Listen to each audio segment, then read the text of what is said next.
Monday night, John Lund is in the house. The Monday Night Football doubleheader has come to a close. We're going to talk a little 49ers. What are their biggest issues? What has happened with DeAndre Campbell? And is that a backfire for everything else? No, it's not a backfire. But we'll talk a little bit about DeAndre Campbell's departure as well as the issues that face the Niners. It's all coming up right now. It's the Kreug Show. Let's go.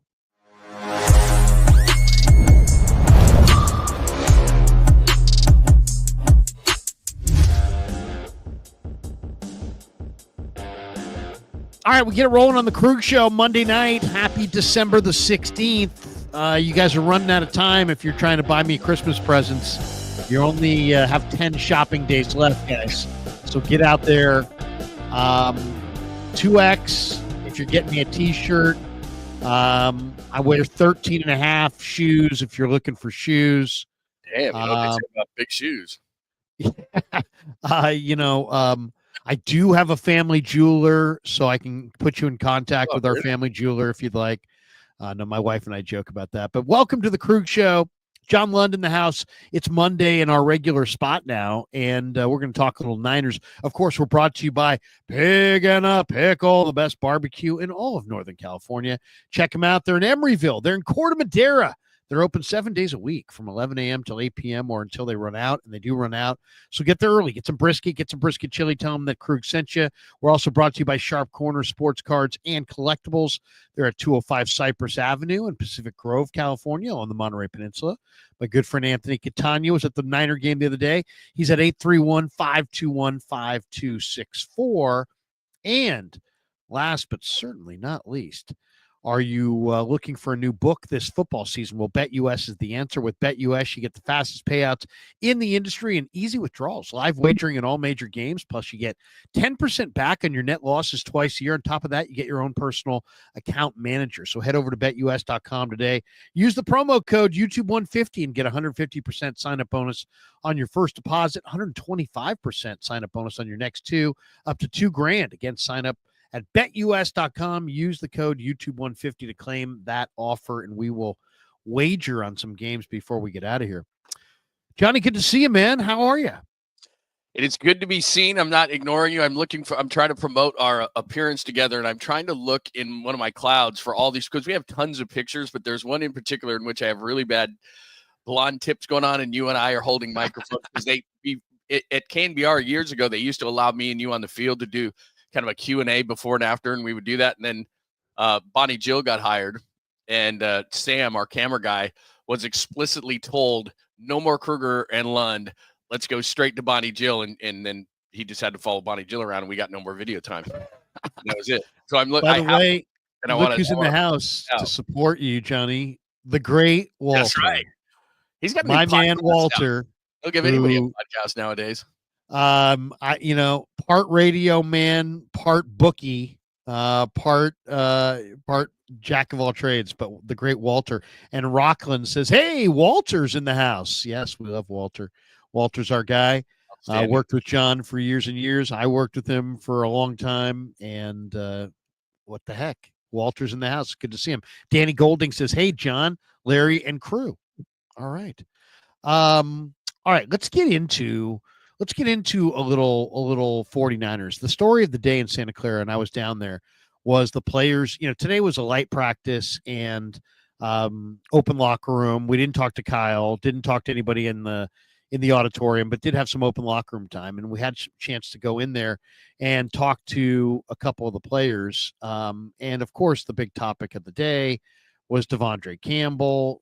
And so let me give you a couple reactions to Campbell down there in Ninerland. The first one's going to be Demo Lenore, and then we'll hear from Bosa, and then you can react. Tell me what you think of Campbell.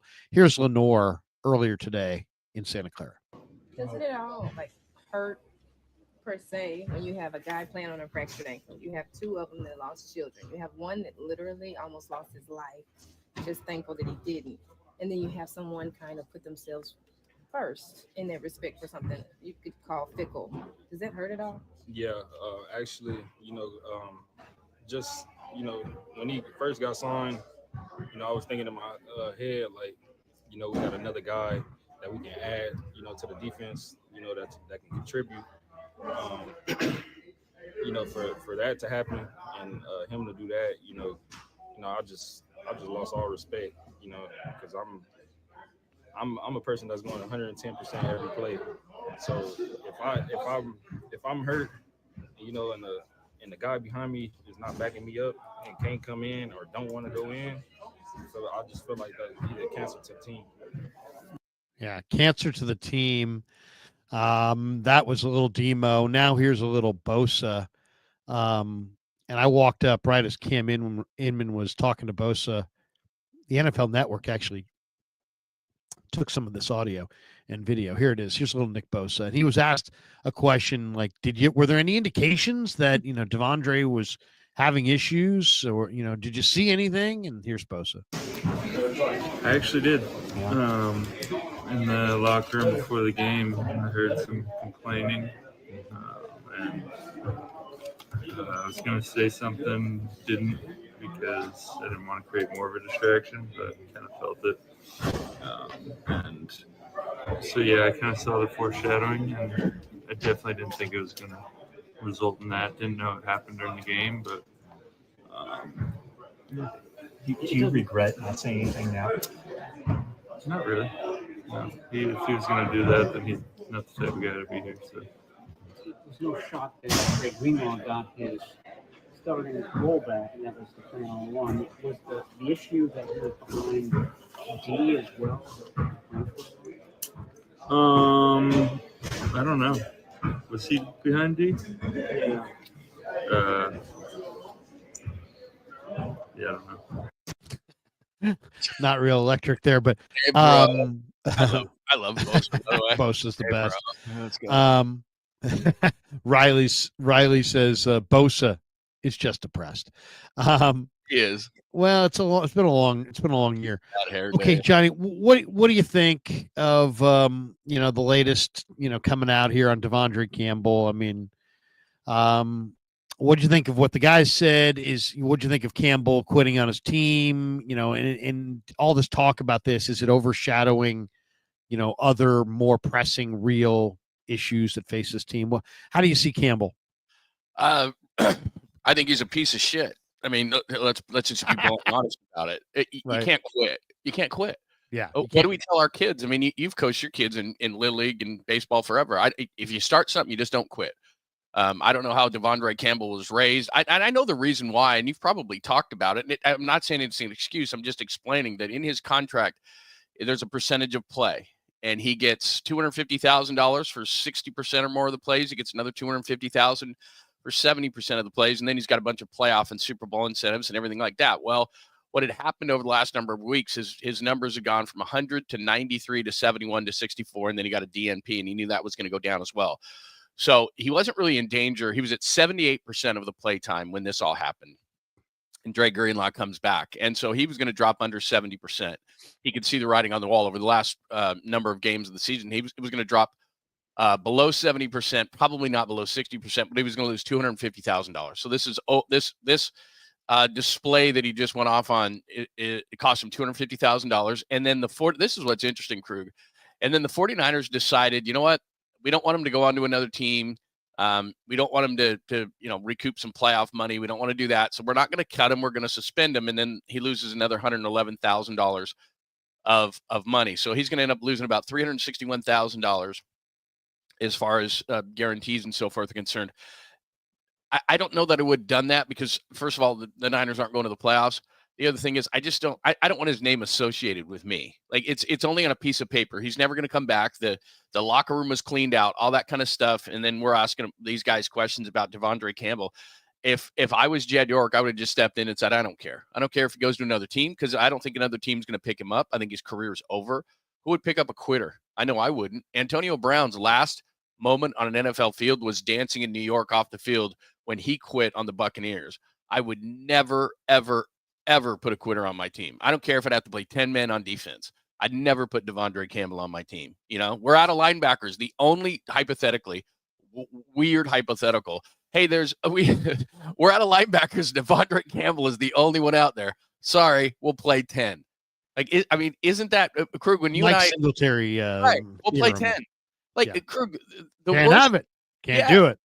the Won't worst do it. thing I ever accuse a player of is quitting. I hate doing it. I hate saying, because I don't know 100%, but I can look sometimes, and you can't even better than I can, and say, I think that guy quit. That's the worst indictment we can throw on somebody on a field. And no matter what field or ice or court or whatever, saying a guy quit is the worst thing we can do.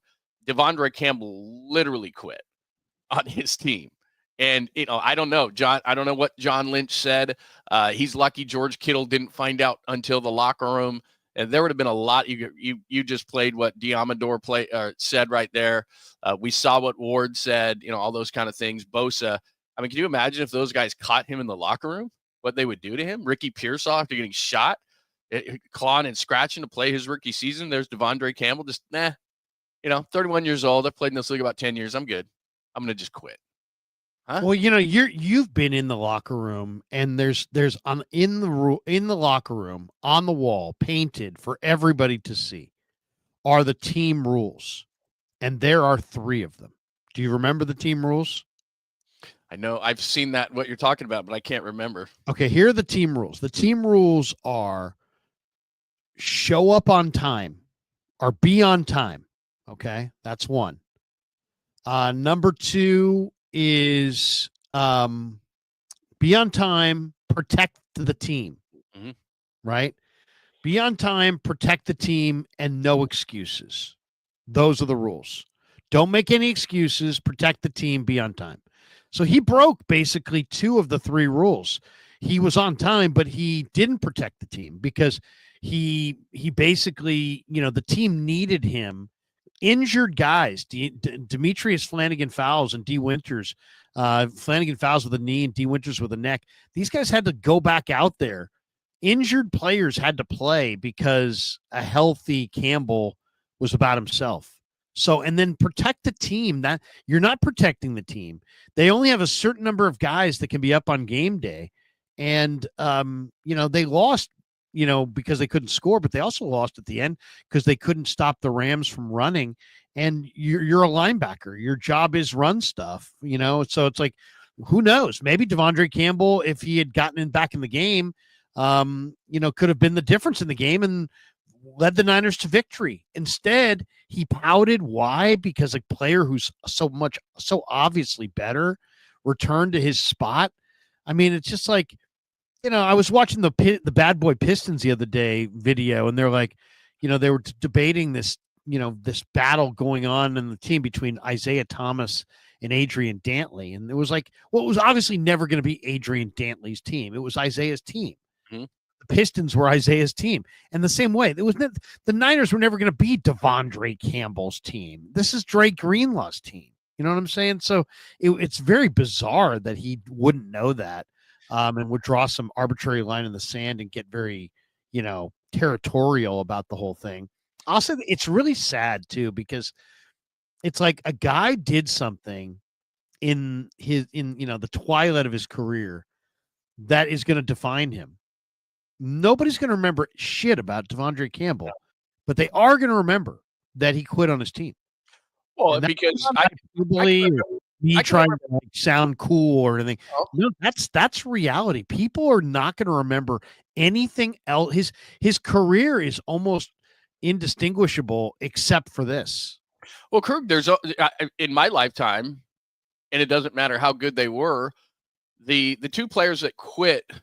And I'm not putting Vernon Davis on this because Mike Singletary kicked him off the sidelines. It's not the same thing. The only 2 players that I can think of that quit before DeAndre Campbell did, Vontae Davis, Vernon Davis's brother, retired at halftime, right, of a Colts game, right? And then the other guy that quit, now it's slipping my mind. I had it. There was another guy that quit. Yeah, who was the other guy that quit? Antonio Brown. Antonio Brown literally walked off the field. The Bucs were playing the Jets. He got into a bit with Bruce Arians, and he famously took his shoulder pads off and everything, and it was cold, and he was dancing in the end zone. Those are the 2 guys. And it's many things. Antonio Brown was on a track to go to the Hall of Fame. Now, Antonio Brown has done so many weird things that's not the only thing you're going to remember him for. But to your point, he is going to be overshadowed by the weirdness and the things he did more than he is a wide receiver. And Vontae Davis, I think he's now passed, same kind of thing. He was a former first-round pick. He was Vernon Davis's brother. He literally, when he was playing for the Colts, just decided, I'm done. I'm out. And he retired. He left, and that was that. So it doesn't really matter what you do up to that point. If you quit on your team, it's just a worse thing. I mean, you were there. The things that Kittle said from the podium, it's literally the worst thing you can do. And it's kind of what you just pointed out is, they have this mentality in football. You don't quit. You don't quit. You don't quit. You don't quit. And there's so many guys, especially at this point of the season, through this weird, strange thing, that trip that the 49ers have been, that so many guys have scratched and clawed and tried to keep them in it. And then they turn around and they find out that DeAndre Campbell just quit when these guys been trying to bust their ass all season long to just stay in this despite all the stuff that's gone wrong for them. That's got to make them boil. And you could tell it did with Kittle. And Kittle said he was lucky he didn't know about it until he got back here. Because if he would have confronted him on the sideline. It could have been really ugly. I wish I had the video of John Lynch confronting him, because from what I've been told, the players that did see it were like, whoa, John Lynch has got a temper. So I don't know what John Lynch said to Campbell. Maybe, when I can pull John aside, when there's enough time has passed, maybe he'll share that with me. But yeah, I'm eager to find that out. It's just, this guy broke a code. He didn't protect the team. He was about himself over the team. When Harbaugh was here, he was hokey, but he kept saying the team. It's all about the team. And that's what football is. Football is about the team. And it's about the team in high school football. It's about the team in college football. And it's even about the team in the pros. And it's just the way it is. And Campbell made it about himself. I hate to say I told you so, because I don't like doing I told you so, because I'm wrong a lot. But this one I had pegged. I said it to somebody in a live stream. I know you didn't like him. I know you didn't. A couple times. I said it a couple times, though. I said, this is the kind of guy that when they're done playing him, starting him, they're going to have to literally like escort him off the campus, because he's the kind of guy that's not going to be able to, he's not going to go quietly. I could see the personality type. He was just talking to him about how things ended in Green Bay. I mean, he didn't take ownership of any kind of backslide production wise. He was like, he was done wrong, and he was like pissed about it. And so, and then I'm thinking to myself, dude, you are a placeholder here for Dre Greenlaw. This is not your job. This is Dre Greenlaw's job. And truth be told, you probably shouldn't even be having this job over guys like Winters and Graham. And I could just see it. And I remember saying it to a couple people in live streams in the last month. When they finally are done with this guy, they're going to have to cut him. He won't be the kind of guy you can just say, oh, you know what? Now you're the backup.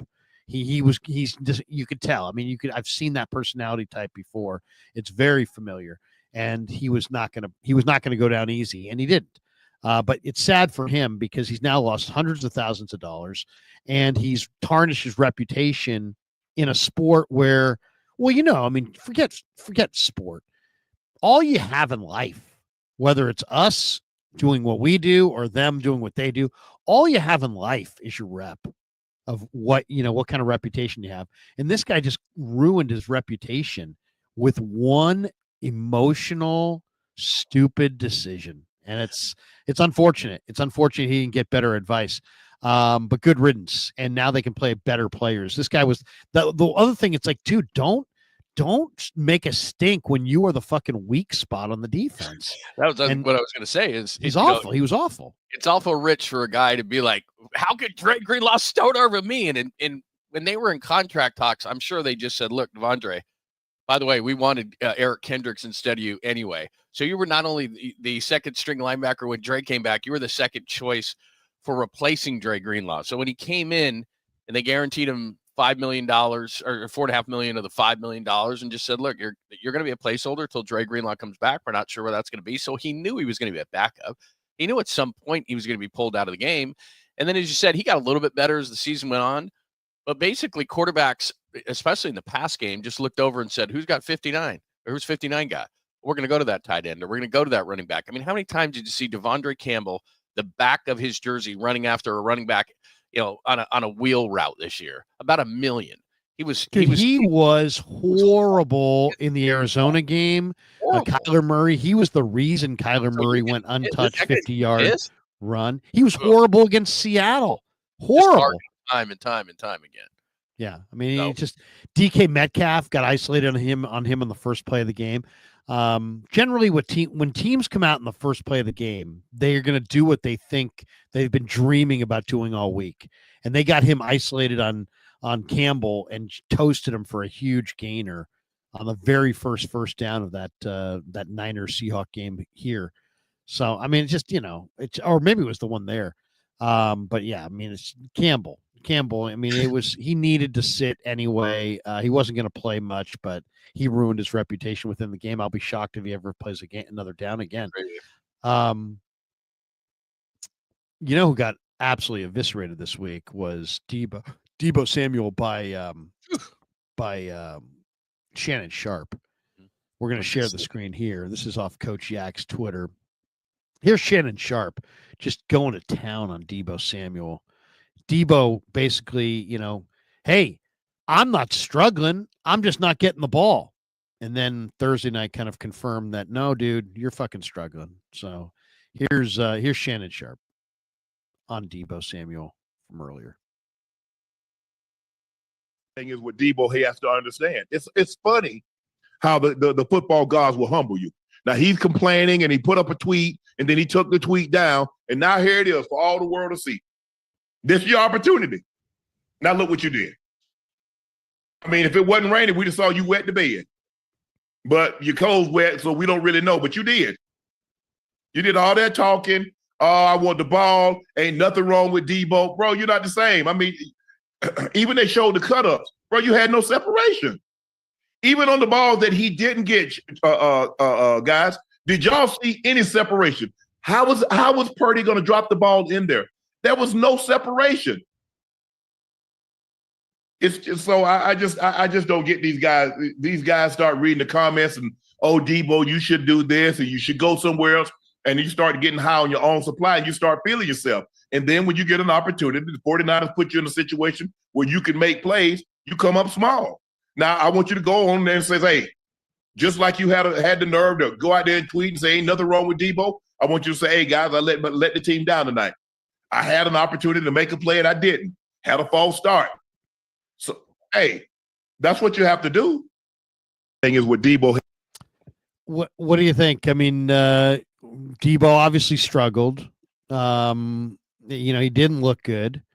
There's no way around that. Where are you with Deebo? What'd you think of what Sharp said? Well, he's 100% right, and he played the game, and he understands it, and he knows. And if first of all, just go out and play. Second of all, when you do that, then you put more pressure on yourself, and you don't catch the ball. And then the third thing, I think people misread the original quote, which is, look, if he wanted the ball more, he'd go to Kyle Shanahan or he'd talk to Brock Purdy. He'd keep that thing in house. What he knows he's going to be gone next year because if we do the quick math, Jennings is going to be here. Ayuk is going to be back. Pearsall, I give him a break this year because of all the things he went through. He's going to be in the slot, and they're not going to go pay Deebo Samuel $25 million to play receiving for him next year. He's, as Shannon Sharp said at the beginning, which is the most salient point, he's not the same guy. He's just not the same guy. So what Deebo Samuel was saying in that tweet, he was talking to every other team but the 49ers, actually, and saying, it's not me. So when you sign me next year, it's not me. He wasn't telling the 49ers so he could get the ball more. It's not a democracy. He talks to Kyle Shanahan about that. He was talking to every other team in the league to say, it's not me, I'm not getting the ball, because he knows he's going to sign somewhere else in the offseason. But when you blame someone else and then you make the play that possibly damaged the season more than any other play, and that's saying something because there's been a lot of weirdness, but that was a winnable game if he catches it. And to me, and Kyle Shanahan said it right in front of you, you sit front and center at the post-game press conference every game. He splits those safeties and he scores. How much does it change that game? And that's one of the easiest balls he's ever going to drop. And it happens. I understand it. It's part of the game. But you can't, first of all, you can't talk trash and make that drop, but you can't just drop that ball, period. Brock was not good in that game, and that was one that he put right on the money. You catch that and you take that to the house. And that's the one that's ultimately going to doom him. And here's the other part, Krug. I don't play Deebo the rest of the year, not because he dropped that ball, but because in the final 4 games, if he in the final 3 games, I should say, If he gets hurt to a point where it's an Achilles, a knee, something major, can't cut him. Because if he can't pass a physical, then you can't release him. So right now, I'm going to go to Deebo's camp and say, sorry, man, we can't chance it. Because remember, Jimmy Garoppolo a few years ago, the reason they couldn't let him go was because he couldn't pass a physical. He can't pass a physical, they can't let you go. So what's the point of playing Deebo? First of all, he's ineffective, and he could lose his job just on that front. But if Deebo gets hurt, and the way Deebo plays, it's very possible he gets hurt all the time. He can't pass an offseason physical. You're stuck with Deebo Samuel, and nobody wants that. No. I mean, you can, talk's cheap. I mean, you can say anything. Here are the facts. Last 5 games, he's got 116 yards from scrimmage. That's 23 yards a game. That's what he's averaging. He's averaging 23 scrimmage yards per game. He's 28, but he's an old 28, and it's obvious he's lost a step. He's aging in running back years. Oh, yeah. I mean, he appears to be in decline. He's only averaging 2.5 yards a carry. He only has 2 touchdowns on the year. He's entering a contract season next year. Do you trade him? You'd have to, does he even have a trade market? I know the Ravens wanted him at the draft, but I don't know if they still do. Do you release him? The dead cap hit would be really punitive. It's almost the same cost to release him as it does to keep him. Kyle loves him, so I think they may extend him. I don't know. It's weird. I mean, the Niners have a stacked roster with 6 or 7 players all due to make at least $15 million in 2025. So they're hugged up against the cap. He's on the books for $17 million. As I said, he's Kyle's favorite player, and you can kind of do whatever the hell you want for any one player. As much as I think they probably should trade him, I think they're going to find a way to keep him. I think he's back here, especially because you're not going to have Ayuk. So they're going to have no Ayuk and no Deebo. So I don't know. I just feel like somehow he'll either take a pay cut or whatever. Something will happen. He's not good. That's the problem. Is that not only is he expensive, he's not good. He can't run out of the backfield. What was it, 5 carries for 13 yards? So he is no longer a running threat in any way, shape, or form. I don't care if it's jet sweeps, inside, outside, whatever. They figured Deebo out. He cannot run like he used to be. Like you said, his legs are gone. He doesn't have burst. He's never been. Shannon Sharp, I guess he just started watching Deebo Samuel in 49er games. He's been on the team since 2019. He's never gotten separation. Never, never, never. He's not a great route runner. He's never really worked on it. He comes into shape sometimes he doesn't. Everybody said he was in such great shape this year. Sorry, man. He looks like he's in the shape of a pear. And that's what I do. And I'm not in, he doesn't look like he's good in shape anymore. I give him a ton of credit for being professional through this whole process, because he knew once that Brandon Ayuk signed his contract and they took a receiver in the first round, he's not a dummy. He's thinking to himself, probably done here. That's exactly why he came out and said what he said. By coming out and saying, hey, I need to get the ball more, it's not my fault. What is he doing? Talking to me or you? We can't do anything about it. He needs to go in and talk to Kyle, and I'm sure that's exactly what he did. He got the ball on the first play of the game. They featured him. Why though? I mean, it was sad. I felt like I was watching an old timers game. That's the problem though, is that they can't afford. It's kind of like Armstead at the end with the Niners. There's going to be a big cap hit with it, but teams nowadays are willing to more and more take those hits and not compound the problem and have to play the player that's in decline. I mean, you looked at the Broncos last year; they wanted nothing to do with Russell Wilson, and they took like $50 million cap. I mean, it's happening all the time, all over the league, mostly with quarterbacks. But Deebo Samuel he's just in decline, and I think they want to move away from it, because what he used to give them was that physical presence of a team. So you get the ball to Deebo early, like they were trying to do against the Rams, trying to do a little smoke screen to Deebo Samuel. He breaks a couple of tackles, hits a guy, stares at a guy on the sidelines as they all couldn't take him down and say, yep, that's what you're in for today, boys. He can't do that. He's not the tone setter. He doesn't run good routes. Obviously, he doesn't have good hands. They figured him out from the backfield. So as you said years and years ago, and I give you 100% credit for this, although I'm forgetting the linebacker that we originally said this about, is Gerald Hodges. Deebo, what would you say you do here? I mean, what does he do besides cash a very large check that when Brock Purdy starts cashing those very same big checks, That's going to be a problem. And so I don't see him being here because I think they would compound the problem by playing him, and he's just not very effective anymore. And I agree with you as far as Kyle does love him and he loves Kyle, but I don't think he's going to go. I think he's going to be gone. And here's the other thing. Right after this was said, right after he dropped the ball, people on social media were putting up that, the Jets trade that the Niners turned down for a 3rd-round pick. He's not worth the 3rd-round pick now. I mean, he's a conditional 5 or something like that, isn't he? And then, if he plays better or plays more snaps or reaches, certain statistical goals, maybe that thing can improve to that 3rd that they turned down. But you're not getting a 3rd for Deebo right now. No. I don't know if he's tradable to me, right now. I just don't know. All right. It is time to make a wager. When you're talking Deebo, it's time to make a wager. Let's do it. Let's go over to BetUS. And once again, thanks to BetUS for sponsoring the Kreuger Show. Head over to betus.com today. Use the promo code YouTube150. Get 150% sign-up bonus on your first deposit and 125% sign-up bonus on your next 2, up to $2,000. Again, sign up at betus.com. Use the code YouTube150 to claim that offer. All right. It's kind of a tough week for some of these. Okay, do I want to stop chatting? Yes, I would like to stop chatting. There we go. Wow. All right. Okay. So what do you think here? We got there. These are, if any of these spreads jump out at you. I mean, I just won tonight and I did well this weekend in the NFL, but this is a particularly tough card. Okay, so it's Thursday or Saturday. Let's start Thursday. Thursday, there's Broncos at Chargers. That's now, the Chargers are at home at SoFi, but I'll tell you the biggest revelation of the weekend was how Tampa just rampaged the Chargers. And the Chargers without J.K. Dobbins are not the same team. And he went down a couple weeks ago, and they're hemorrhaging.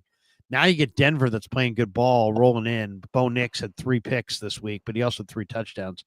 It's Chargers -3. My first inclination is to go Chargers, but I don't know, man. I'm starting to feel like the Chargers are like expired milk a little bit. Little concerned about the Chargers right now. So that game.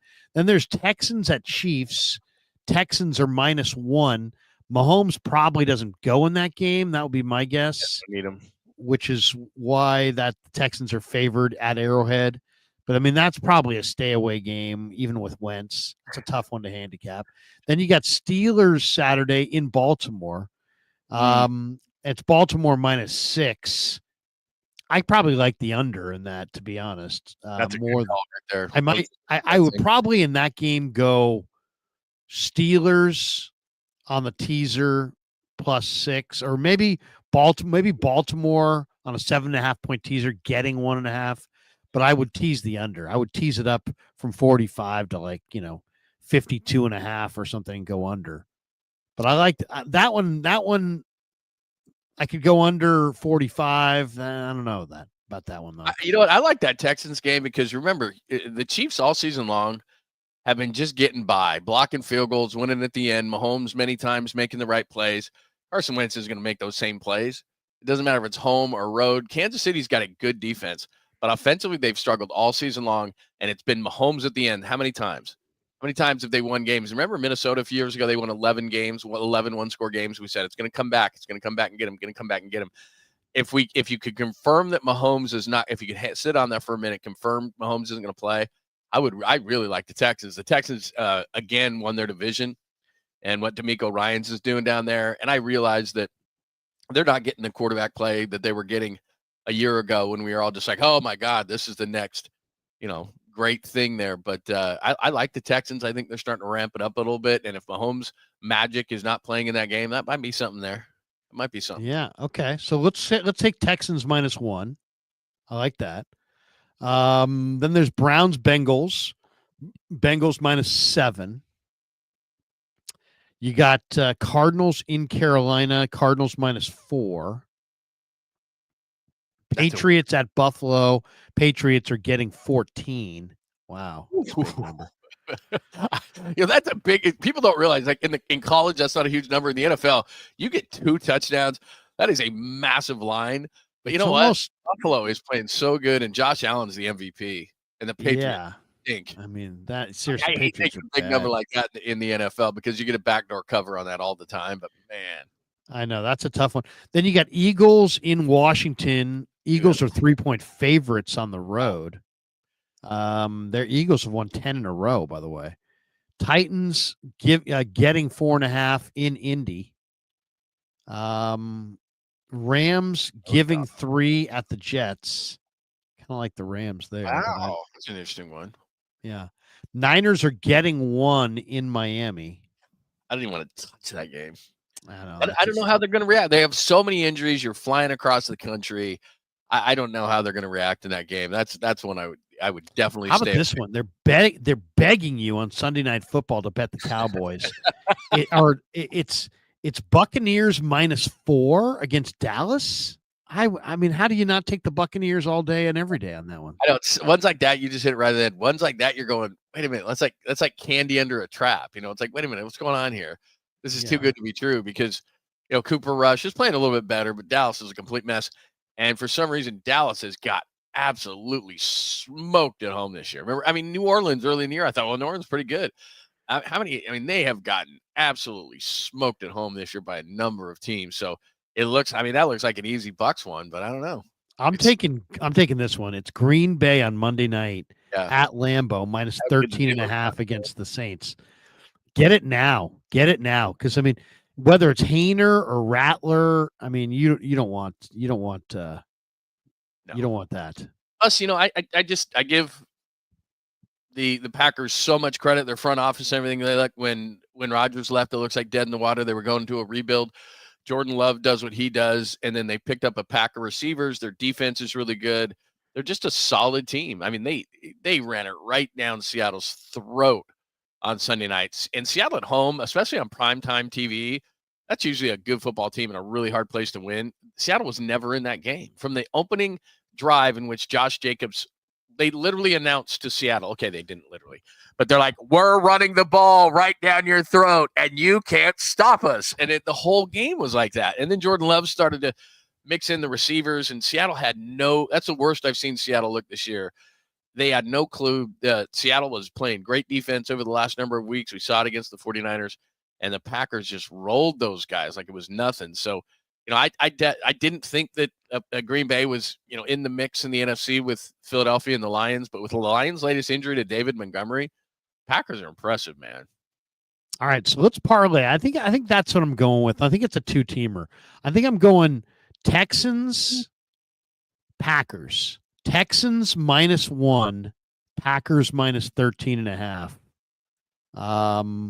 And we can win 49-16 on a $20. We're risking 20 to win 49-16. I like that. I like that. And once again, head over to betus.com, use the promo code YouTube150 to get 150% sign-up bonus on your first deposit, 125% sign-up bonus on your next 2 deposits up to $2,000. Again, sign up at betus.com and use the code YouTube150 to claim that offer. And thanks to all of you guys, because I got word from the people at BetUS that there are more people signing up for BetUS through this channel than like all these other channels that they're advertising on. So awesome job, guys. Doing an incredible job with BetUS. Thank you to all of you guys, and good luck to all of you guys. Good luck. Good luck. Good luck. Good luck. Okay. There's another, our good friend John Middlecoff is now with Cowherd, and they were going on and on about Brock Purdy. And so I figured, you know what, let's play this. This will be a good one. And I like John. I don't really like Cowherd that much, but I can appreciate Cowherd. Here is John and Cowherd on The Volume, I think it's called. Yeah. And good stuff here, and we'll react to it, and then we will come back and get our thoughts on it. Here we go. Here's a little Cowherd and Middlecoff talking Purdy. They don't want to pay him. When I saw that story on Brock Purdy, my take was, why is it coming out now? I could never pay Brock Purdy $55 million. Listen, his deep ball is a problem right now. It's atrocious. And one thing that separated in that second half, when the rain stopped, Stafford was good. He was not. Deebo had the one drop, but he was, I think I saw a stat, 0 of 7 on balls down the field past 20 yards, and the pick at the end. If you're going to pay a guy like Brock Purdy, the Josh Allen play today where he scrambled, got hit late and throw it, he could never dream about doing that. So that's never going to be his game. Well, Drew Brees couldn't dream of doing things Aaron Rodgers did. Steve Young couldn't dream of doing things John Elway did. So they had to manage the game, never turn the ball over, make the great decisions. I could not have a guy who has limited physical skills that has a bad decision in the big games. Season was on the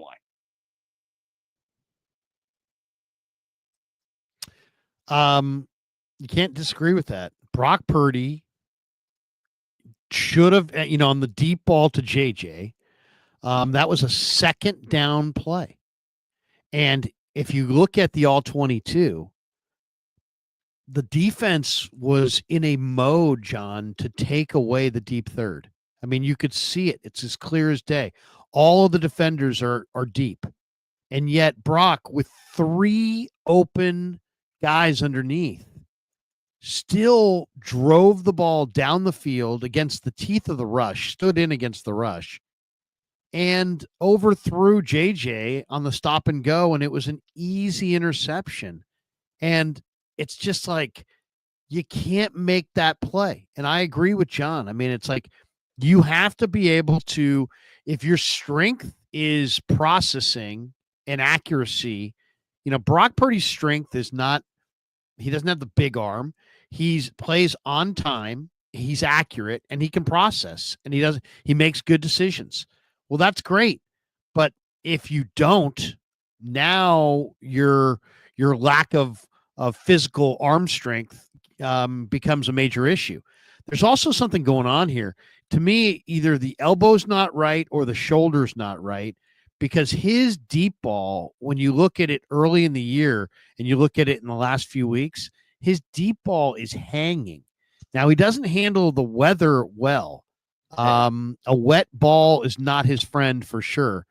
But that's still, you're seeing his deep ball hang in a way that makes me think that either the shoulder's not right or the elbow's not right, and he's out there gutting it out anyway.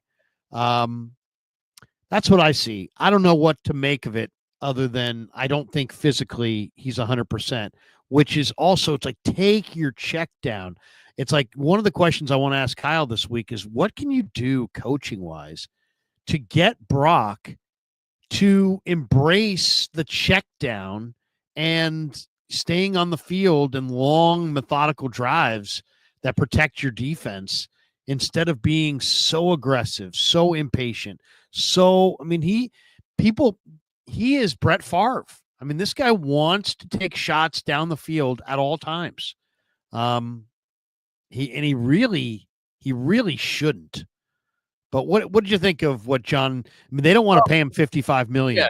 What would be your plan at quarterback with Brock Purdy? Is there a price you wouldn't pay Purdy? It's so complicated. There's 2 things that you talked about there. The first order of business, so they're going to go in the offseason, and I envision them going into that very room that we do the draft from. And they're going to sit down and they're going to have an agenda. And number 1 on the agenda, and number 2, 3, and 4 on the agenda as well, is Brock Purdy. Now, this is where I disagree. Ian Rappaport, before the Chicago game, came out with this report and said they are absolutely going to pay Brock Purdy. There's no question about it. That would be malpractice if you ran the 49ers. You're going to sit down at that meeting and you're going to map out what you're going to do in the offseason. And obviously, Brock Purdy, you got to know what you're going to do, because he's going to take up the most money, and then you got to work everything around that. They haven't decided on Brock Purdy. And the reason I know that is because it would be stupid to already decide on Brock Purdy, because there's more games to play.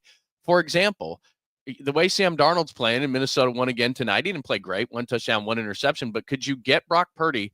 And then if you look past the first 2 teams, the Raiders now have the first pick. Raiders are going to take Shadur Sanders. Cam Ward's going to go to the Giants.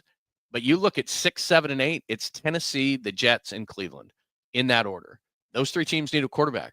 Would they give you one of those picks, a top 10 pick, 6, 7, or 8, a first and a third for Brock Purdy? To tell you this, we all get excited because we don't know what's behind door number 2. We love the potential of these quarterbacks.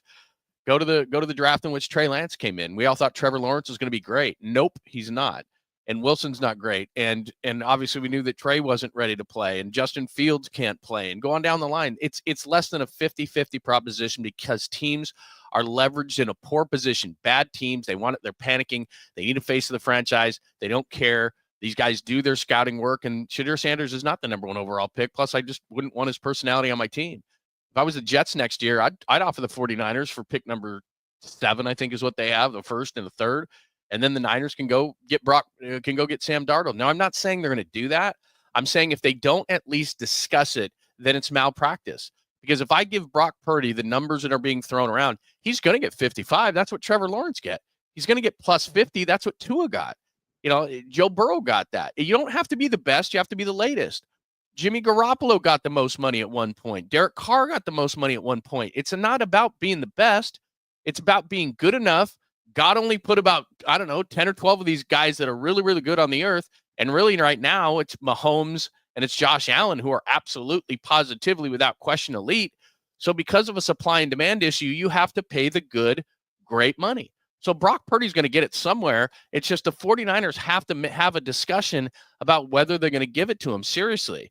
Because as you just pointed out, the one thing that Brock Purdy is great at, it's never been physical, or else he wouldn't have been Mr. Irrelevant. It's the brain. It's the quickness. It's his ability to dissect and decipher as fast as anybody in the NFL. And when he starts making decisions down the right sideline, where a bracketed receiver is his best option, when you need a field goal, you need about 5 yards to get in field goal range. You're down 3 points with 5.5 minutes left in the game, 5:26 to be exact.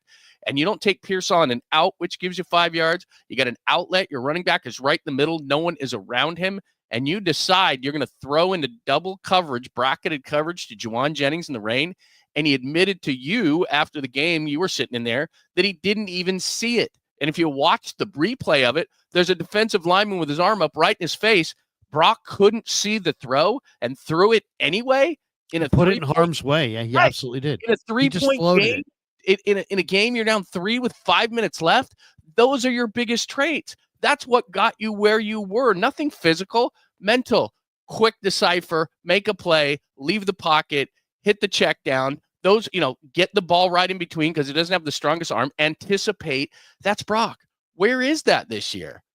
It's not there consistently enough.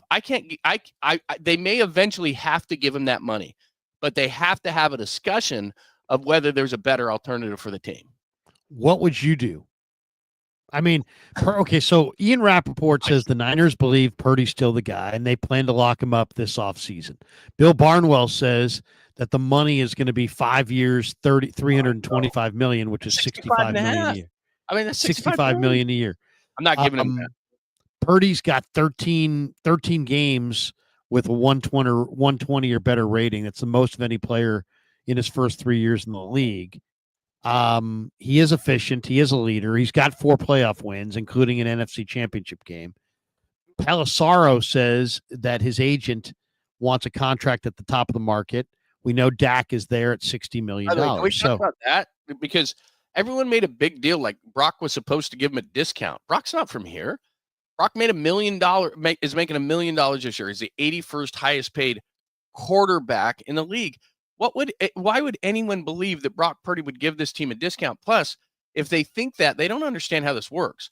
The players union is on Brock Purdy. His agent is never, ever, ever going to negotiate a below market deal because it makes him look stupid and he's going to lose clients.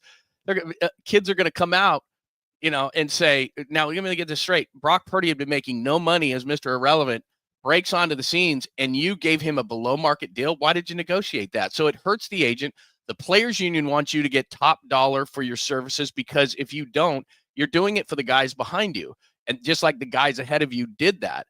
So the pecking order is those guys all got 50. Dak got 60. Brock's getting 60 because the leverage against it is, okay, what are you going to do? I didn't like the Ayuk deal because 10, 12 of these guys come in every single year. There is not a shortage of receivers in the league. So that's why there wasn't a big market for him. It came down to the Steelers and the Patriots who had nobody at the receiver position. There's no leverage there for Brandon Ayuk. There's a ton of leverage for Purdy. So if the 49ers have the balls to say we're not paying Brock Purdy $65 million, the second question is they're having that offseason discussion and making him the first 4 topics amongst it, is, well, who do we get? I mean, do you trust Sam Darnold? Do you want to rehab Daniel Jones? Do you want to rehab Mac Jones? You and I have had this conversation before. So it's easy to say I'm not paying Brock $65 million. The hard part is, what you going to do? And most teams answer to that when their quarterback, who's good, not great, is up for a contract extension, is we have no other choice. We got to pay the guy. And that's probably, even though I think the 49ers will go out, Aaron Rodgers is not an option. Tom Brady is not an option. I know that people are going to want to say that, but I don't think they are. And so now you're looking at it going, okay, we can do a rehab project. We can move up in the draft, but possibly because they're at like 15. We're going to go through a rookie again, and that didn't work so well last time. Most teams come to the conclusion that we have to pay this good quarterback great money. That's what most of them do. It is interesting though, because he hasn't played very well this year. And then, you look at that and you say, well, why? Why is he struggling? Is he struggling because of his line? Is he struggling because of his wide receivers? Is he struggling because Deebo's struggling? Is he struggling because Ayuk held out and is now hurt? Is he struggling because Pearsall can't play? Or is he struggling because he's making bad decisions? I think it's a little bit of both. I mean, definitely in this last game, he made bad decisions. But it's easy to go, I'm not paying this guy 65 million. It's hard to be like, okay, so then that means that we're going to trade him. Okay, that's the easy part, because I think, he's a proven quarterback who's 24, who's a great kid. There's no police blotter stuff, and there's not enough quarterbacks in the league, so you will be able to trade him and get something good in return. But you still have to have a quarterback.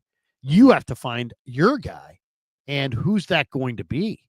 That's the challenge. It's like, okay, you don't want to go with Brock Purdy? Well, here are the free agent quarterbacks: Sam Darnold, Zach Wilson, Marcus Mariota, Andy Dalton, Drew Lock, Justin Fields, Joe Flacco, Jameis Winston, Mac Jones, Carson Wentz, Russell Wilson, and Jacoby Brissett. I believe all those guys are set to be unrestricted. Then the draft is bleeding from you saying that. Shador Sanders and Cam Ward in round 1. And then there's Jalen Milroe, Quinn Ewers, Aller's going back to Penn State. He announced that today. Jackson Dart, Carson Beck, Riley Leonard, Tyler Van Dyke, Haynes King. That's your draft. So that's fine. You don't want to pay Brock, and you want to trade Brock and go with somebody else. You going to be happy with one of those guys? I mean, Baker Mayfield looks good in Tampa right now. Sam Darnold looks good in Minnesota right now. Who knows? Maybe Mac Jones would look good here. Yeah. Who knows? But it's Super Bowl or bust, right? I mean, even with this off year, we're going to give this one off year just like we did in 2020 after that Super Bowl, injuries. We're going to label this, we're going to stamp this thing injuries. And then next year, that's not going to work anymore. You can't keep doing that. So next year, they should get better health. And of any of the guys you just mentioned, as my ears bled more and more as you mentioned those names, I just don't see it. I've never been a huge Darnold guy. And if you watch the game tonight for Minnesota, he's always a tick late. And that's what you always saw from him. I watched him all through training camp, as did you.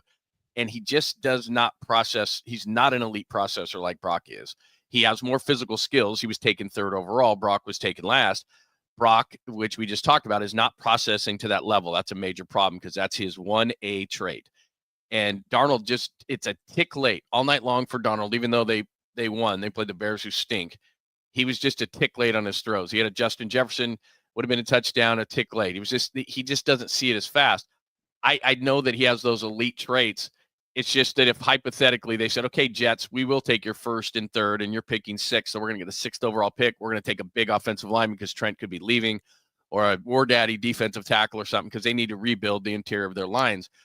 But then that would be contingent on the fact that they got Sam Darnold to come back to Kyle Shanahan. So are the 49ers better getting the 6th overall pick with Sam Darnold, maybe 1st and 3rd, getting the 6th overall pick for the Jets, and then grabbing Sam Darnold for maybe, I don't know, 3 and 90, something in that range? I mean, because the only reason I bring that up is because Geno Smith, when he got resurrected in Seattle, so Wilson left, Smith had a great year making nothing, and then Seattle gave him like a 3 and 75. And so, okay, a few more bucks. Maybe it's 3 and 100, but whatever the case may be, 3 and 90 for Sam Darnold. I'd be okay committing those 3 years. It's just is Sam Darnold as good or close to as good as Brock Purdy? Well, this year he is. I don't know that he is going to be next year, but right now, if you just said who's having a better season, Sam Darnold is. Sam Darnold by far is having a better season. So I don't. Than Brock, this year. And here's the problem. And he's also got Jefferson and Addison. Yeah, boom, you just hit it right on the head. And the other part of it is that, and I understand this, maybe that doesn't happen next year, maybe, whatever the case may be, but Brock is not having that kind of a year. Now, if they get all healthy and everything's great and everything's fine again, is Brock going to be that player? He could be, or the league, and you know this better because you were a scout, maybe the league's figuring him out. And in professional sports is about, you're going to burst on the scene. I'm going to scout you. I'm going to adjust. You're going to adjust. I'm going to adjust. You're going to adjust. And then after, a year or two playing in the league and everybody's adjusted to you and you've adjusted back. And now this is who you are. And this is how the league views you. And the thing that scares me about Brock is, number one, the thing that he does best, the mind, the mental game, the brain, all those kind of things, doesn't look like he's making those kind of decisions. And the other thing is, I think that the league has figured him out a little bit, and they're trying to make him do things that he's not really comfortable doing. And I don't know that he's going to be able to adjust back again. I'm not sure. It'd be interesting is if, the New York Giants are going to be under so much pressure, and Shedeur Sanders is probably going to go number 1 of the Raiders. They're going to be sitting there at number 2, and they're going to be under so much pressure because it's New York. They've been bad. There's going to be a ton of pressure there. I think you wait until, because they're going to sit there and go, oh, Cam Ward. Then they're going to crunch it. They'll be all nervous. Maybe you make a big pitch if you think that Cam Ward is special, and I kind of do. I kind of think Cam Ward is really special. You do? Yeah, I do. I think Cam Ward has got some Lamar Jackson to him. I like Cam Ward, but why didn't everybody make this big deal when he was at Washington State? I guess that's the only thing, is that he wasn't considered all this at Washington State. I mean, he was good. He was good. But he was good. But he wasn't getting the hype for like the top, first or second pick of the draft. So, but maybe if they were nervous enough, and you could make the right kind of offer to the Giants, Ayuk and Purdy and the Niners pick for Cam Ward and Malik Neighbors or something like that. I couldn't make that deal fast enough. I'm not saying I want to move off Brock Purdy. I believe in Brock Purdy. I think if it was me, I would bring Brock Purdy back. I would sign him to a big money short-term deal, 3-year deal for big money. I think I would then bring in like a little bit better version of Brandon Allen, Josh Dobbs, like an Andy Dalton, or I would be willing to just go into the draft and bring in a couple young guys, Riley Leonard, Tyler Van Dyke, Haynes King, Carson Beck, Quinn Ewers, somebody like that. And just, go that route. Just keep looking for a franchise quarterback, even if you go with Purdy. And I think that's probably the best route to go. They could go the Sam Darnold route, but what if Brock goes somewhere else and plays really, really well? And then all of a sudden now you've got, a guy that played well here and Sam Darnold plays like Sam Darnold here. All of a sudden it's like, well, he was good in Minnesota. Yeah, but they had Jefferson and Addison and, I don't know. It's just, it's, I'm not really sure what the answer is, but I don't. They don't have the balls to do the Darnold thing. I mean, Kyle Shanahan. It would have to be a new regime to do that. Yeah, he's old school. He loves Brock. He hates going for it on 4th down. I mean, that's a personality trait. It's not, hey, I don't go for it on 4th down, but I'm going to trade Brock in the offseason for Sam Darnold, and get Sam Darnold here. That's just not his personality. I'm just saying that the way that we're talking, I'm only saying they have to have a conversation, because the feedback I'm getting, and we got this from Rap Sheet first, and then Diana Rossini reported the same thing or close to the same thing, which just said it's done. Not the deal is done. They've made the decision. They're going to sign this guy long term. And my thought is that that's all well and good, and that may be what you eventually get to. But once the smoke clears from the wackiest season that maybe the 49ers have ever had, and DeAndre Campbell just being the latest part of it, it's unbelievable what this soap opera is, between injuries and just general weirdness, that they have to sit down and say, are we going to do this? Because as you point out, if you did do one of those secondary guys and said, we think we can live with it, maybe you're looking at 3 years. Like you just mentioned Baker. Baker's contract over a 3-year period, it's 3 and 100. So it averages 33.3. So to me, Baker. And I liked Baker a lot in the draft. But I think that's what Darnold's going to get. Now, J.J. McCarthy is sitting there for the Vikings. I don't know how good J.J. McCarthy is. I'm not a huge fan of his. But I think the Vikings are in a corner in that as good as Darnold's playing, I think they're still going to turn it over to J.J. McCarthy next year. So let's just say that Darnold gets the Baker deal, 3 and 33. So that's 3 and 100. I'd be much more comfortable with that deal because it's getting to the point where, like you said, Bill Barnwell, and I don't know what he knows, but 5-year contract for 325 at 65 per, that's going to blow your team up. You're not going to have Deebo. You're not going to have Hargrave. You're not going to have Hufanga. You're not going to have Ward. You're not going to have any of those guys. But you're going to have Brock. But you're not going to have any of the guys I just mentioned. Hargrave just redid his deal to make it easier for him to be released. I saw in the same article that you're talking about, they were talking about Hufanga getting Xavier McKinney money, which is like a $75 million contract. They're not doing that with the young 2 safeties that they have. So Jair Brown hasn't really had a great season, but they're going to put him out there with Mustafa. Those are going to be safeties. And oh, by the way, Renardo Green, a second-year corner, is going to be your corner. And then you've got, the stability of Demo, but you've got 3 really young players out there because that's what starts to happen when you pay your quarterback $65 million a year. Krug, he's going to get the biggest single-year raise in the history of sports. $1 million and it's going to ramp up slow. It's not going to be 65 at the beginning. But let's just say it has to go from like $1 million to 35-40 in the first year. So he's going to get that raise. It's going to be the biggest raise in the history of one year to the next for a player, for an individual sport, or for an individual player in a team sport. Parag is great at this, but that's not, I know that Silver and a lot of people are like, it's a shell game. You can move this thing around. It's a moving organism, all this kind of stuff. Not when you pay a guy that kind of money. You're going to lose guys. And they're already preparing us for it. Ward's not going to come back. We know that.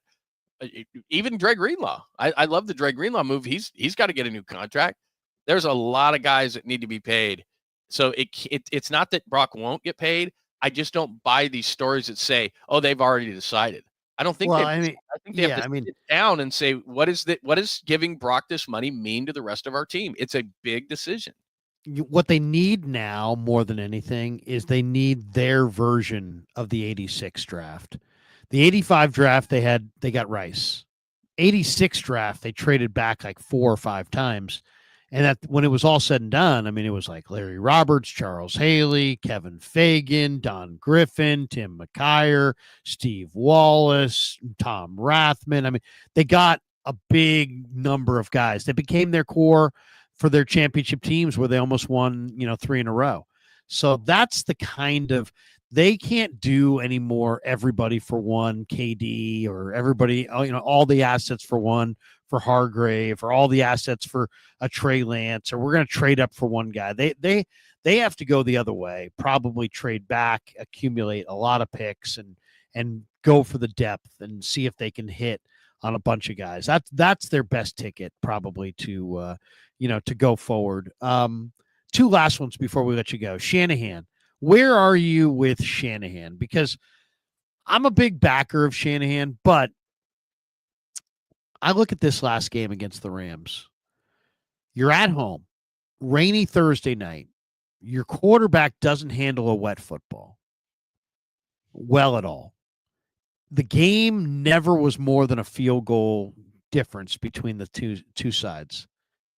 You're going up against the 28th best run defense in pro football, and you ran 19 times and you threw it 31 times.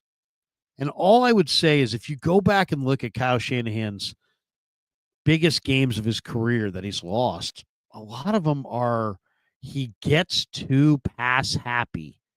And you could have made that claim in the Falcons Super Bowl. You could say that against, both Kansas City losses.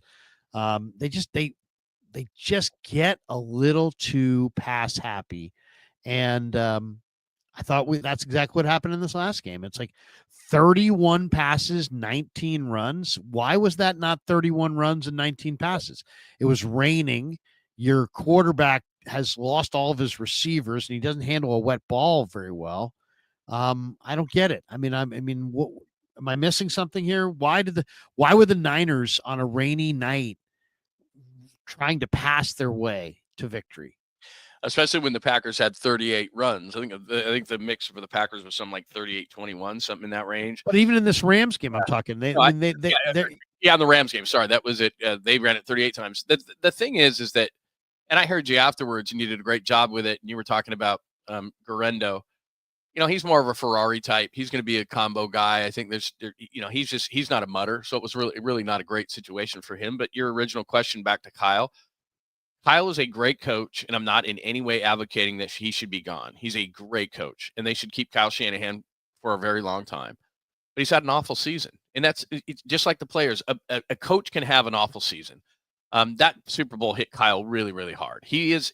I don't believe in Super Bowl hangovers, and I'm an expert in hangovers. I don't believe in Super Bowl hangovers. It's just been a bad season for them. But Kyle hiring Nick Sorensen. Kyle keeping Brian Schneider on. At some point, when your special teams are so bad, you owe it to your organization and your team to fire somebody and just say, guys, we're not doing this. You got to light a fire under your ass. It's not just about firing the special teams coach. It's about saying that this type of effort, it's not all his fault. I get it, but this will not stand. We're above that. So we got to get somebody in. So those are two major problems on the staff that he did not handle well. And another thing he needs to do, and he had this with Mike McDaniel, Kreuger, he's got to have somebody on the staff who helps him offensively. I know that Kyle's the play caller and he's got a lot of responsibilities and he's never going to give that up, nor should he. It was why he was hired. But he needs someone in there to say, okay, Kyle, yeah, we're getting too predictable or we're this and that. Somebody different. Because like you said, these two games against Buffalo and against the Rams, he was completely ill prepared for. He knows weather. His dad coached in Colorado. He coached in Denver. Why didn't they have things where it's like, hey, they had a play against the Rams? It was one of their better plays in which they flipped the ball out to Guerrero and he had momentum on a little just short swing. Get him running. I don't want his wheels spinning in mud at the line of scrimmage. I want him outside of that where it's not as chewed up. So flip the ball out to him. He's a Ferrari. Get him outside. Same thing with the Bills game. Outside. Get him a little momentum in the snow where it's mud or it's muddy and you got to get your wheels going and get him outside with some momentum behind them with some speed. There needed to be more of that. They didn't look prepared in either of those games, and it was head-scratching. I just think, I don't know if there's something mental. I don't know what the case may be. I don't know if Kyle's putting too much pressure on himself, trying to be too perfect. Whatever the case is, Kyle has not had a good game as a head or good season as a head coach, as a play caller, any of these type of things. He just has not. And injuries and all these weirdness things are a big part of it. But Kyle is a human being, and being around this all the time, the tragedies that have happened, the injuries that have happened, I think it's beat him down. I do. And I think that he needs a total reset to this whole thing. And I think he'll come back next year, but not only do they need personnel changes, they need coaching changes. They need somebody to come from outside of the organization, I believe, defensively, and get them up to modern times. I don't want to see Nick Sorensen just rush 4. I want to see exotic things. I want to see guys faking the blitz coming out of it. I want to see guys moving around. I want to see, that's the trend in the NFL, the Mike McDonald's who are doing these exotic looks and personnel things and so forth. I don't want to sit back in a Seattle defense and wait for things to happen. Nick Bosa's out of the game this year. They're still coming with 4. And it's like, you're not getting there. I'm not saying you blitz smart quarterbacks like Stafford because he'll chew you up, but you have to mix it up, and they don't. So there's injuries, there's all these things that are wrong, but there's stuff going on within the coaching staff that are wrong too. And as great as Kyle is, he just hasn't had a good season. No, I think you're right. And you wonder about the fatigue of this franchise, just from having played all these extra playoff games. It hasn't seemed to bother Buffalo, but it seems to have had a cumulative effect on the 49ers. Last one. And, we appreciate you jumping in, and this has been a great stream. We'll hit a couple of these supers as well. But the last question I have for you is, where would and where should the 49ers start their offseason rebuild? Where do you want to start here? You want to start on the O-line? You want to start at defensive tackle?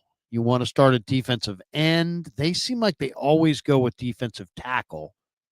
But there's also, I mean, the other thing is I'm looking at the 49ers. If you want to say, give me the number one reason, what's the most number one reason the Niners have backslid from in the Super Bowl last year to they're not going to make the playoffs this year? And I would say it didn't hit me until I saw these stats. Last year, Ayuk, Deebo, and Christian combined for 40 touchdowns. This year, that same trio has combined for 2. Whew. And what's the scariest part is the question has to be asked, what can be expected from the trio in 2025? He's 26, but is he going to play much next year? Probably not. Deebo may or may not be here. Everybody seems to think he's an old 28 who's already played his best ball. CMC's got double Achilles tendonitis and is coming off a PCL injury, and he's 28. So they went from 40 touchdowns to 2, and they may not be able to lean on any of the 3 guys next year. So that to me is the most dramatic thing if you really think about it. I mean, they literally had the best weapons of any team in pro football, and this year they're getting nothing out of those weapons, and next year none of the 3 weapons may even be on the team. And they're going to have to come up with a new Ayuk, a new Deebo, a new CMC, in addition to, rebuilding the linebacking core, rebuilding the offensive and defensive lines. You know what I mean? It's an awful lot. But that goes back to our original question, which is, can you pay Brock and do all those things? And that's why I don't think they've made the decision, because they've got to all sit down collaboratively and say, okay, we've got to do all those things. They've got to fix the trenches. We saw this from the Rams in a downpour like we saw for about 3/4 of that game on Thursday night. The 49ers would have been laughing at the Rams. They would have ran their ass right into the ground in past years. The Rams decided, we're going to get a big, bad offensive line like you have, and then we're going to lose Aaron Donald, and we're still going to have guys like Kobe Turner and Jared Verse and all these guys that Byron Young, all these guys that they've drafted. They out 49er the 49ers. That's what they did. They went out and they emulated the 49ers, and they did it better. They've got a better offensive line, a better defensive line.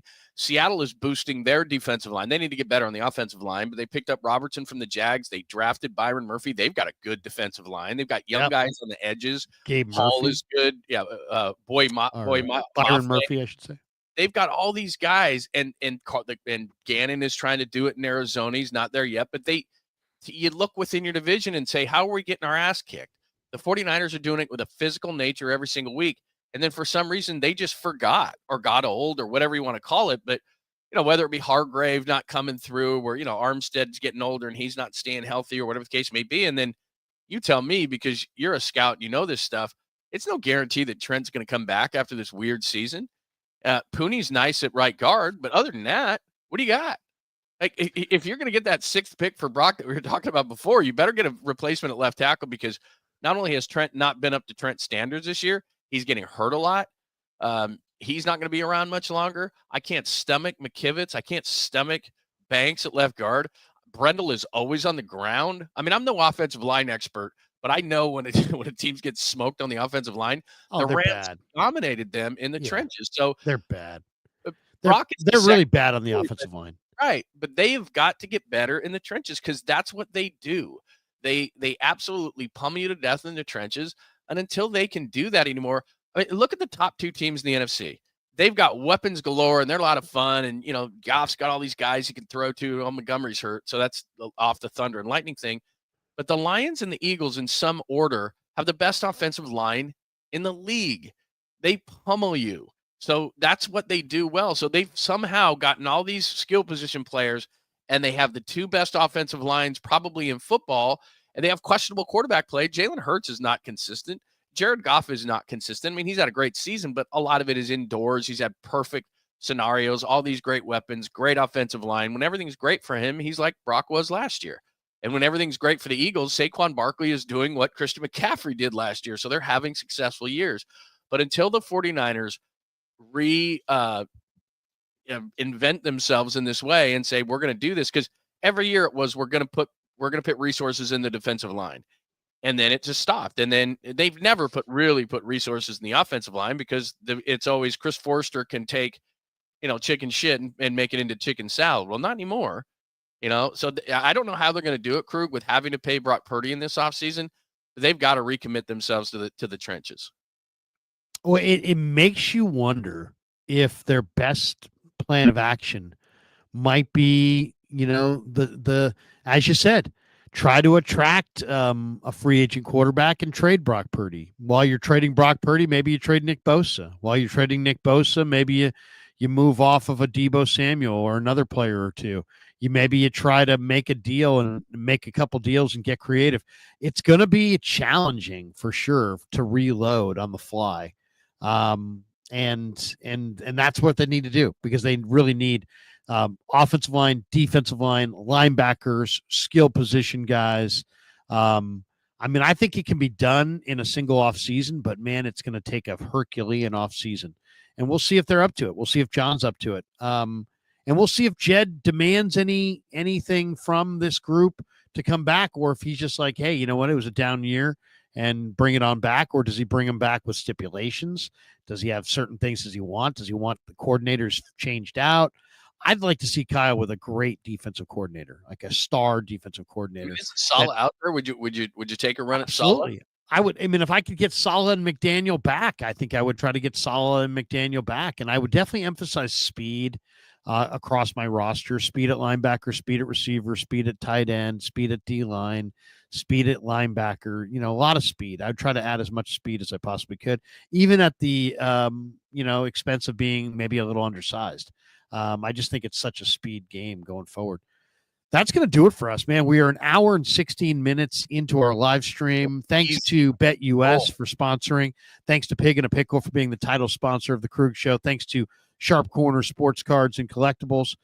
Johnny, tell people. Whoa! The camera went out there for a sec.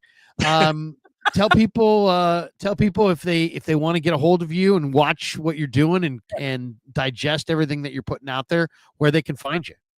First of all, thank you, because I say this and I mean it 100%. You're the godfather in this stuff, man. You just took this bull by the horns, and you're smoking, man. You're crushing it. And so we all want to be Larry Kreuger out here. But you can see right there at John Lund Radio. I'm on all social media, mostly on Twitter, though. If you go there, you can see where you can check me out. But John Lund Unleashed. So I'm on YouTube. You can check out my channel. I'm on every morning live at 8 a.m. and then do stuff throughout the day, kind of like what you do, and enjoying it. It's really fun. I'm re-energized. You and I have talked about this before. I'm re-energized. I feel great. It feels like when I first got into the business is how fun it is, and you're connecting with people, and I just dig it, man. I just think it is so cool, and I'm so jealous that you've been doing this so long. And to be honest, and I love radio, man. You and I have talked about this. 28 years. I'd go back and do more radio. I'm not an anti-radio guy. I'm not this angry guy. I walked on the high wire for 28 years, was never fired until recently. And, so I'm very, very grateful for radio, but I feel bad that those guys don't get to experience the type of just freedom that we have. We can sit on here and talk whatever we want, whenever we want. You got BetUS here and a bunch of great sponsors that are sponsoring you, but you can get them out during the show. You never have to go anywhere to a commercial. You and I could talk, for 2-3 hours in our sleep, which people don't understand that in radio, you're talking about 32 minutes an hour. We'd have had to break at 10 after. We'd had to break at 24. We'd had to break at 44. We'd have to, we'd have to read a bunch of spots. I'm not saying that sponsors aren't good, because they're the lifeblood of this whole thing that we're doing. And they're indicative on your show of how well and how successful you've been, because you got a bunch of them. But we can do it within the flow of the show. Therefore, the listener gets to hear, us talk content all the time. And even though we've only done about an hour and 20 minutes, which doesn't seem long, it wouldn't be long on the radio. But here, think about it, it's a double, because we don't go to commercials ever. We read them on the show, or we have them on the screen here, and they live forever when people go back and watch. So it's just such a cool forum. I've enjoyed it so much. I've gotten great response early, but a lot of it is due to what you have done.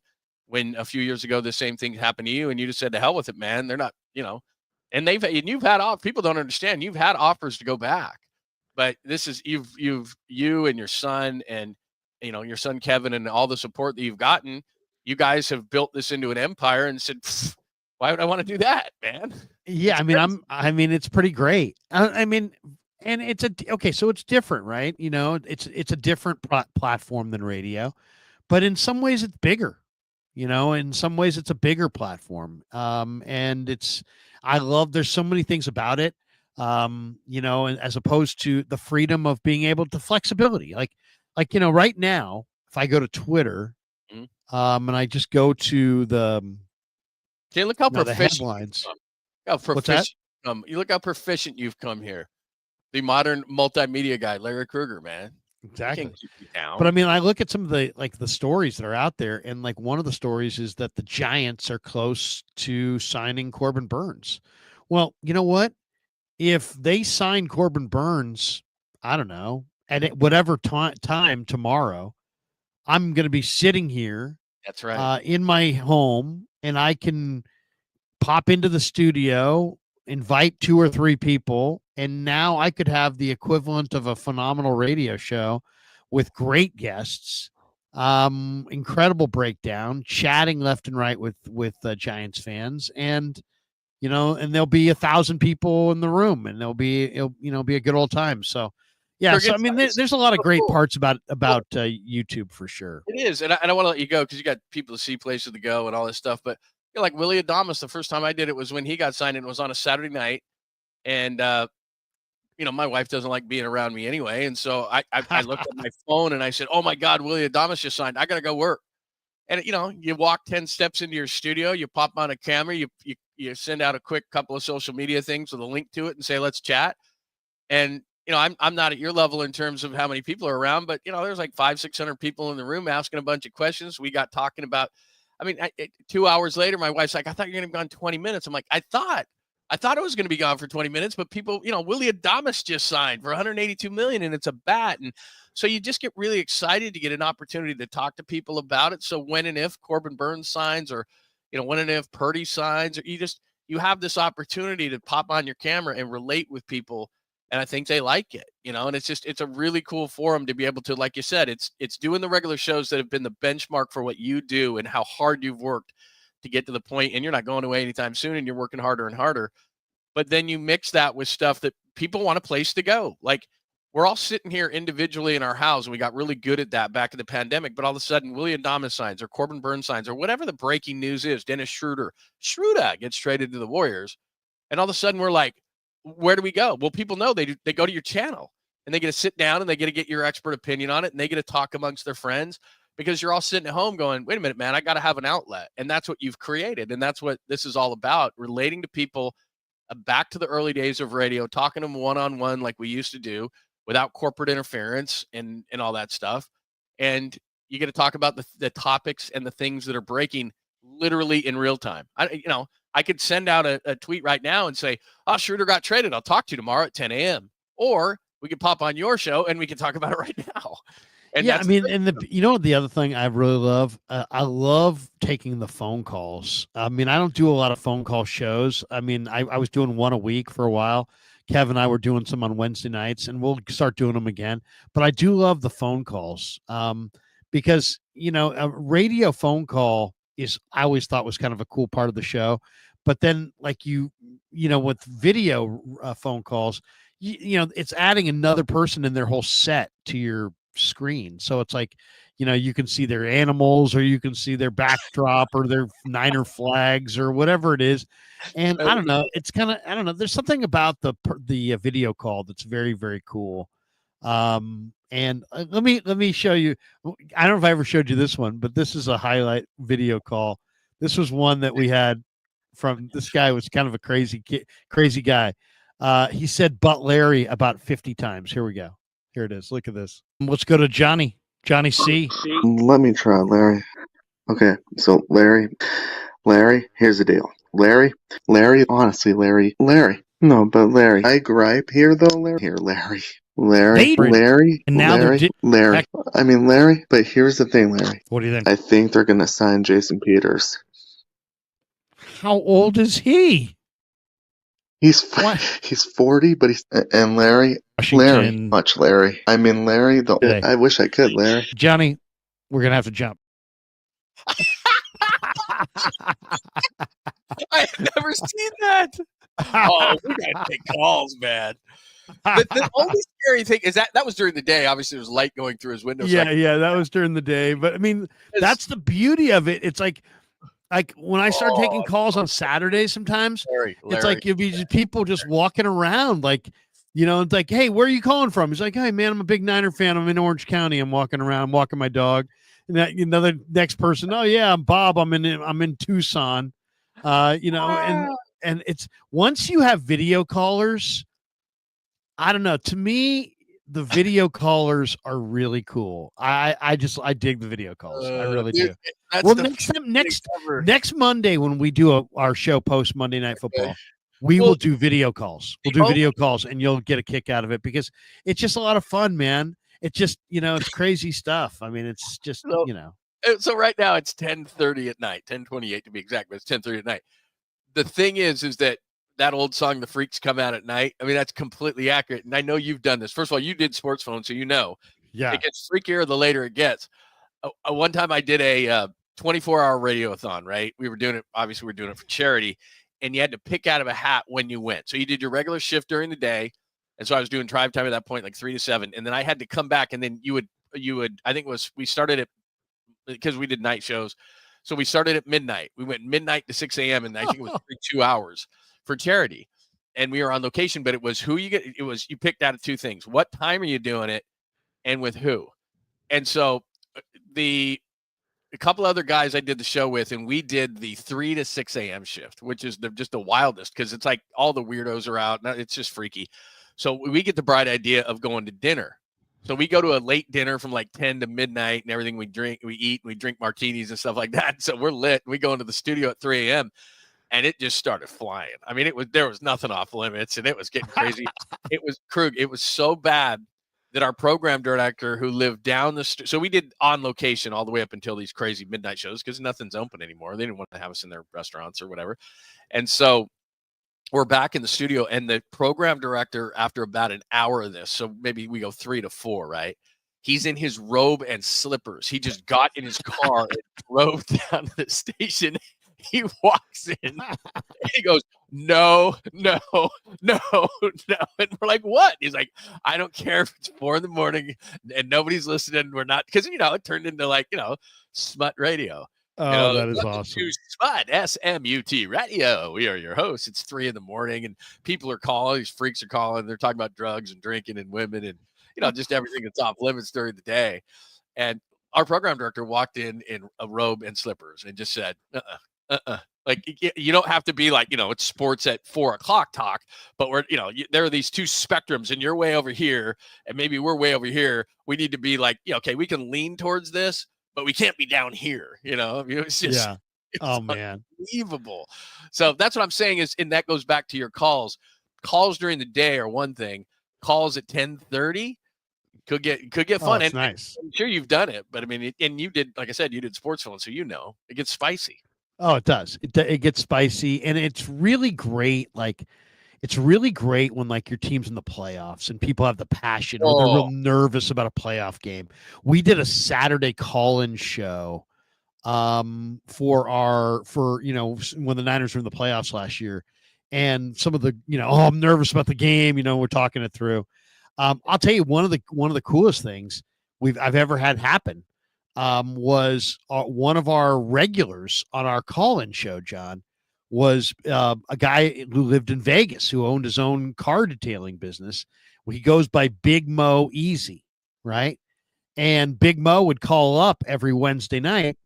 And so we would have him on and he became friends with us. And then we're like, well, hey man, the Super Bowl's in Vegas. If the Niners come, go to Vegas, we're coming. And he's like, man, if you come to Vegas, I'm taking you out and we're going 5-star and I'm doing you big. And, so obviously, the story, the Niners went to Vegas. They went to the Super Bowl. So Kev and I decided to go to Vegas. Well, Big Mo's like, dude, I'm taking you guys out for dinner. Well, no, we've never met Big Mo, but we're like, you know what? We'll take a chance, right? Because we liked him and we had good vibes. So, and you had nothing. You didn't know this guy. You never met him. Didn't know him. Never met him. Just met him on the show, right? So he's like, I'm taking you to the best steakhouse in Vegas, and he gets a reservation for Super Bowl week at the Golden Steer in Oh, Vegas. that place is legendary. It's legendary steakhouse. I mean, I ran into the next day down. I ran into JT the Brick, who lives in Vegas, and I told him I went to the Golden Steer. You went to the Golden Steer? I've only been there once. Okay. Yeah, We ran into, I swear to you, and we've proof of it because it's in our video. We ran into Wayne Newton. That's like Mr. Vegas. Yeah, there's no way. Wayne Newton was walking around in Radio Row, and he just happened to walk into a video with me, Damon, Sam Batesh, JT the Brick, Mike Sando. We're all standing like impersonator. It was like the real Wayne Newton. It's the real Wayne Newton, who's had a lot of work done, by the way, a lot of work. Oh my God. I mean, Wayne Newton makes Joan Rivers look like she's comfortable in her own skin. Wayne Newton's really, that guy's really had a lot. But anyway, I mean, unbelievable. The guy takes us to the Golden Steer in Vegas, pays for the entire thing. We do it up with big steak dinner, awesome Caesar salad, only to find out that like the Golden Steer is the most famous restaurant in Vegas, and it's like impossible to get a reservation. And almost every single person that I told that I went to the Golden Steer that week, they're like, "How'd you get the reservation?" Like, it's like people wanted to know. I'm like, Big Mo Easy. They're like, so now, I mean, what an amazing story, by the way. I mean, it was amazing. It was amazing. And Kev and I had a great time. It was amazing. So now, I mean, there's something about the video calls. Another one is Digital Drew calls us out of Chicago. He is one of the creators of Mortal Kombat. Come on. No, I swear. He is one of the creators of Mortal Kombat, which, as you know, is a massively successful video game. And he comes on, and you'll see he's got even a Mortal Kombat in the background. He's got like a stand-up video game in the back of his house. It's just freaking cool. I mean, I really, really enjoy it. I love being on the radio all those years, and I love in the role that I'm on. I'm in now at KMBR, where I'm on just a little bit and talking Niners, and basically I'm out in the field covering the Niners, and so I'm doing everything I want to do right now. I probably have never been happier than I am right now doing what we're doing. And then I'm trying to help everybody like yourself, Paulie, Cyrus, all my radio friends who absolutely have huge talent, and need to kind of figure out how they're going to transition from radio to whatever the next medium is.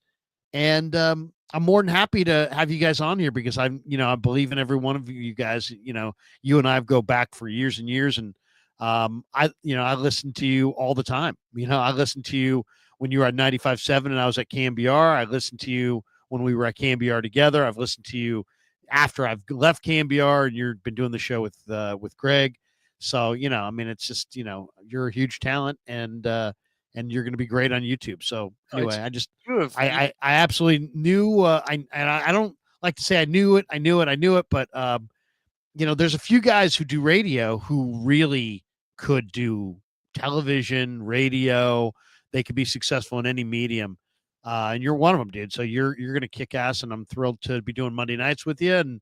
And I know it's going to be enormously successful, what you do down the road. So very excited. I appreciate it. And I know you need to get out of here and you got stuff to do, but really quick, it's your work ethic is the thing that set you apart. And honestly, I'm having just the most amazing time doing this, but I've never worked harder in my life. And it's not that radio is easy. Especially the way that we did it. I mean, people didn't think we prepped. I'm a madman for prep. I think about it all the time. I wake up in the middle of the night. What can I use for the show? I'm constantly thinking, sending myself voice memos or text to myself. Hey, I could do this bit. We could do this bit. We could do that. We could have this guy on. I mean, it's just constant because you train your brain to think that way. But when you get in your own business and you eat what you kill, then you're constantly, this bit or this thing or that, or, this person can help me, or whatever. And it's just it's fun because you're doing it for yourself. And like I said, I love radio, and I'm not anti-radio, and I do it again, and I'm not angry, I'm not bitter. They did me a massive favor, and guys like you, on the first day when I was driving home, when everybody thinks that you have this incurable disease. Did you hear what Lund has? He has fired. He has fired. And so, like, people don't want to call Right, you, right. talk to you. They Of think they course. might catch it. But, like, literally on the way home, you called me. Like, I was still like, did that just happen? And you called, you can tell that because there's certain people that are like, hey, man, I don't care. It's an awkward time. I got to call him because you went through it and you bounced. Well, because I've been there and I know how, I know how it feels. I And had it like does feel like, driving it home with feels you. like, oh man, what the hell? And then I remember at the time thinking, man, there were people in my world who were definitely different. And I remember my good friend, who's both of our good friends, the great Chris Townsend. Yep. I called Townie, and Townie's been like one of my boys since 1997. We've been really good friends. And he just was like, I could tell it was like to him, nothing had changed. And, he was like super enthusiastic about the future. And, it's like, and I just thought to myself, man, this guy's a good friend. And sometimes people need, not everything, you're not always on top in life. You're on top, you're knocked down, you're up, you're up, you're down. And nothing's forever. And life's not about what happens to you. It's about how you react to what happens to you. So there was no doubt that you were going to thrive. And sometimes I feel like I need to reach out to people because, nobody questions themselves, but if you're ever going to, you're going to do it on a day where someone says, hey, you're not going to work here anymore. Right. And then all of a sudden it's like, like I still think I'm pretty good. I know you still think you're pretty good, but it's a hard thing to hear. So sometimes it's like, I just like to make sure that the people that I know have talent, like if you had no talent and you were, crash and burn, and we all know some guys in our business that, they were lucky to get the job they had and they never deserved the one they had. And it's like, you know what? I don't call those guys and be like, dude, it's going to be great. It's going to be fine, because it might not be, or you might be selling cars or whatever. Yeah, but it's like how it goes. But for you, I'm like, you know what, dude, you're absolute pro. And people like you in a lot of different mediums. So you're going to do really, really well. So I appreciate it. And I appreciate you having me on every Monday. And I appreciate all your listeners. I'm looking down the chat, a lot of cool people here and stuff. And like I said, you've just created a really cool thing for people to go and like everybody's asking it, you do something with Damon already. I'm going to start doing stuff with Damon as well. There's going to be a lot of stuff first of the year with a lot of guys. We're going to have a lot of fun, and absolutely. A lot of guys around here doing it. And here's the great thing about you, especially in a major market, having worked in a lot of them, lots of guys hate each other and they just don't get along. It's kind of like a sports team, and they just, they're either jealous or they resent somebody, think they should have got a job instead of that guy, or they're more talented or whatever. Everyone around here, it's so cool that everybody likes each other. And if you call them and you say, hey, let's collaborate, let's do something, and because we can really form something here that would blow the doors off anything that's on in a terrestrial sense. So, if people are just patient and you've started this thing and you went about it the right way and you did a great job, and look what you're going. I think somebody just on the text line there just said that you're closing in on 53,000. It's awesome. That's great. Yeah, man. no, it's it's a grind. It takes some time, but man, it's also a labor of love. Let's hit these four supers and we're bolt. Tobin Ernst says real questions about 49ers approach to free agent veteran signings. Hargrave, Yadam, and worse, Campbell, probably more. Why are we not drafting and developing? Well, they are drafting and developing, but when you miss on 8 number ones, this is what happens. Number ones are foundation piece players, and they've missed on a bunch of number ones. And so they've hit on day 2 and day 3 picks, and that helps, but the Lance thing come killed home to roost. Everybody sits at, well, thank God for Purdy, because, he kind of covered up for that Lance thing. Well, he didn't cover up for 2 first-round picks that they gave up in that deal. No. And that's a killer. The only great first-round pick they've taken in the John and Kyle era is Bosa, which was number 2. So, and even if it was obvious, you have to give them credit. They've nailed so many of the rounds, and they are drafting and developing. I mean, look at what they've done this year. This is going to be a hell of a draft, but you pointed this out earlier, and you're right on point. The great teams who either keep something going or, go back to the Steelers drafts when they were great, or the Cowboys drafts when they were great, or, all these kind of things. You got to, even like Seattle when they were in the Legion of the Boom days, and Russell Wilson, Bobby Wagner, Richard Sherman, Cam Chancellor. They all went in like 2 or 3 drafts in a row. You've got to nail about 2 or 3 in a row if you really want to be a team that's elite. I was just watching the 85 Bears thing the other night, and it was a 2-hour deal, which is kind of long, but they did give Jim Finks a lot of love. And Jim Finks, 79, 80, 81, 82, 83, had these monster drafts. And all they had prior to that was Walter Payton. But then all of a sudden, Jim Finks, 79 draft, 80 draft, 81, 82, 83. And then all of a sudden, 2 years in, now it's 1985, and they've got, it's the 85 Bears, and they're stacked and loaded, and one of the great teams ever. Fuji Simeons' thoughts on Michael Vick and Sac State football meeting. Oh, my God, I heard that. I don't like that idea. I really don't. There's a conflict of that because so there's a fight going on right now because Adam Schefter reported it, that it sounded like it was close that Vick was going to get the gig. And then Florio came out and basically debunked the whole thing. And then Schefter had to backpedal a little bit, and then he went away. So I don't know where that thing is, but Florio was kind of saying that they had a meeting, and whereas Schefter made it sound like they were close to dotting I's and crossing T's, and apparently that's not the case.